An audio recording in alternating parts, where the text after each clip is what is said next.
बारिश की बूंदें धीरे धीरे टपक रही थीं। पूरा आसमान गहरे बादलों से ढका था।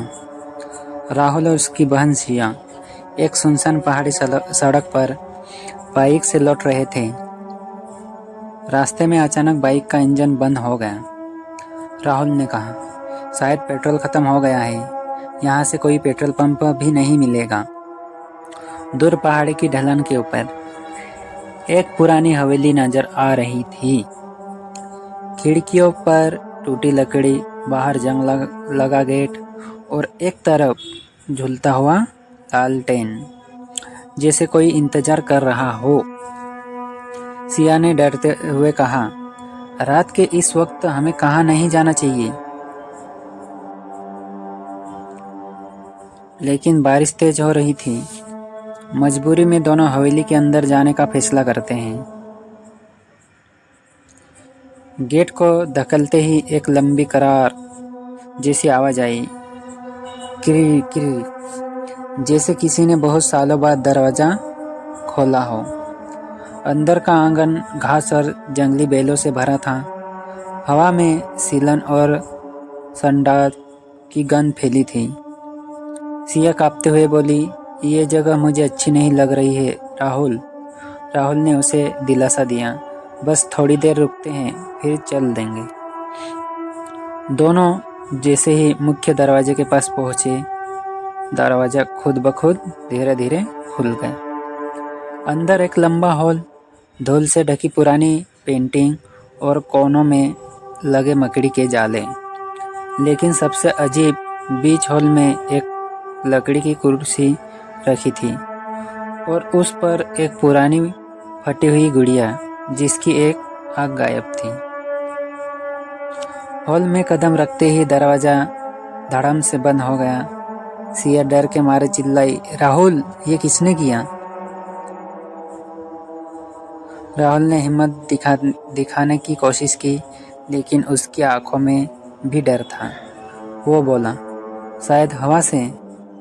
लेकिन इस हवेली में हवा नहीं चल रही थी। अचानक ऊपर की मंजिल से ठक ठक ठक जैसी आवाज आई, जैसे कोई भारी चीज घसीट रहा है। सिया कांपते हुए राहुल का हाथ पकड़ ली। तभी गुड़िया की एक बची हुई आंख धीरे धीरे घूमी और दोनों को घूरने लगी। राहुल ने ये देखा और एक कदम पीछे हटा।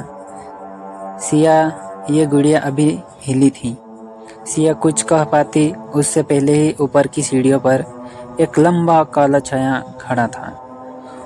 उसका चेहरा दिखाई नहीं दे रहा था, बस उसकी सांस लेने की भारी भारी आवाज आ रही थी। सीढ़ियों पर खड़ा काला छाया बिल्कुल हिला नहीं, लेकिन उसकी सांसों की आवाज अब और भारी और तेज होने लगी थी, जैसे कोई बहुत पास खड़ा हो। राहुल ने धीमे स्वर में कहा, सिया, पीछे हटो। दोनों धीरे धीरे पीछे हट रहे थे। तभी सीढ़ियों की पुरानी लकड़ी चर चर की आवाज करने लगी, जैसे वो साया अब नीचे उतर रहा हो। एक एक कदम, सांस और तेज। कमरे का तापमान अचानक इतना गिर गया कि सिया की सांसें धुंध बनने लगी। अचानक गुड़िया अपने आप कुर्सी से गिरकर उनके पैरों के पास आ गिरी और उसी पल वो साया सीढ़ियों से उतरकर सिर्फ 3 कदम दूर था।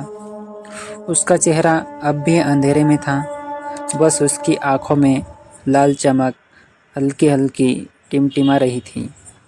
सिया चिल्लाई और दरवाजे की तरफ दौड़ी, लेकिन दरवाजा अब अपने आप ताला लगाकर बंद हो चुका था।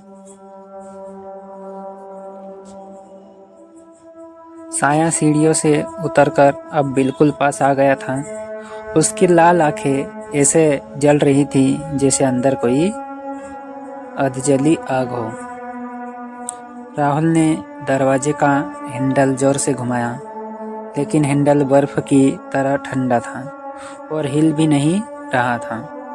अचानक साया धड़म की आवाज के साथ 5 कदम में ही उनके बिल्कुल सामने पहुंच गया।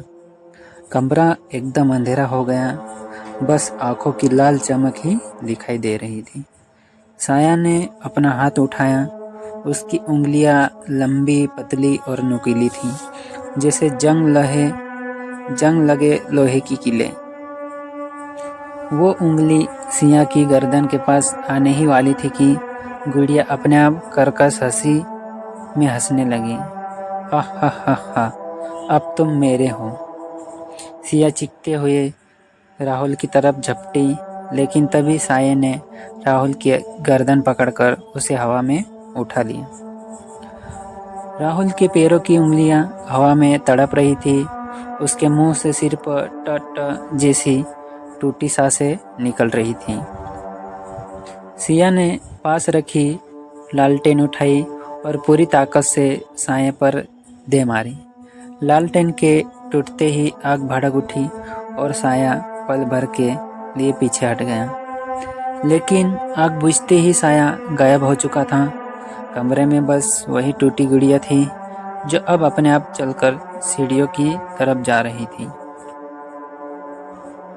सिया ने कांपते हाथों से लालटेन की बची हुई लौ को जलाया। कमरे की दीवारें अब अजीब सी आकृतियों से भर चुकी थी, जैसे किसी ने कोयले से सैकड़ों बच्चों के चेहरे बना दिए हों। राहुल जमीन पर गिरा हुआ था, हाँफ रहा था, लेकिन उसकी आंखें अब कुछ और देख रही थीं।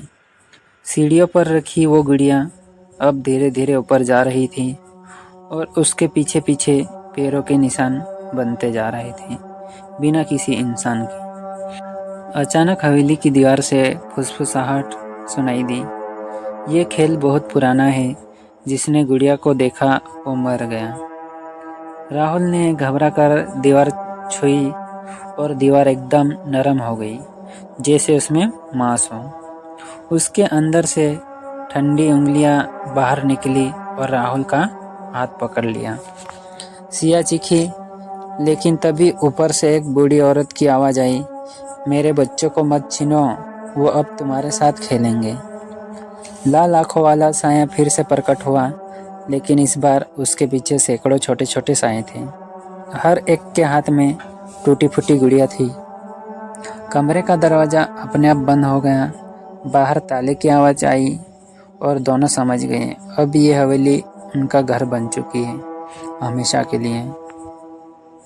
कमरे के बीचों बीच एक लोहे का पिंजरा अचानक जमीन से निकल आया। अंदर वही बूढ़ी औरत बैठी थी, जिसकी आंखें अजीब तरह से चमक रही थी, जैसे उनमें आग जल रही हो। उसने धीरे से मुस्कुरा कर कहा, यह हवेली खेल का मैदान है और हर खेल में नए खिलौने चाहिए। सैकड़ों छोटे छोटे साए बच्चों की तरह कूदते भागते पिंजरे के चारों तरफ घूमने लगे। उनके हाथों में टूटी हुई गुड़िया थी, जिनकी आंखें गायब थी, और जहां आंखें होनी चाहिए थी वहां से काले कीड़े रेंग रहे थे। राहुल ने डरते हुए सिया का हाथ पकड़ा, लेकिन सिया की हथेली ठंडी और पत्थर जैसी हो चुकी थी। उसने पलटकर देखा, सिया का चेहरा अब आधा गुड़िया में बदल चुका था। बूढ़ी औरत हंसने लगी, हर नया मेहमान एक नया खिलौना बनता है। अचानक कमरे के कोने से जंजीरें निकल आई और राहुल को खींचकर पिंजरे में डाल दिया। पिंजरे का दरवाज़ा बंद होते ही चारों तरफ से हंसी की आवाज़ें गूंजने लगी, लेकिन ये हंसी इंसानों की नहीं, गुड़िया की थी। आखिरी बार लालटेन की लौ टिमटिमाई और फिर पूरी हवेली अंधेरे में डूब गई। सिर्फ इतना दिखा, एक नई टूटी हुई गुड़िया खिड़की पर रखी थी, जिसकी आंखें अब भी राहुल जैसी थीं। अगर ये कहानी आपको अच्छी लगी तो चैनल को सब्सक्राइब करें और लाइक शेयर कमेंट ज़रूर करें। अगर ये कहानी स्टोरी आपको अच्छी लगी तो हमारे चैनल को लाइक कमेंट सब्सक्राइब ज़रूर करें। मिलते हैं अगली कहानी में।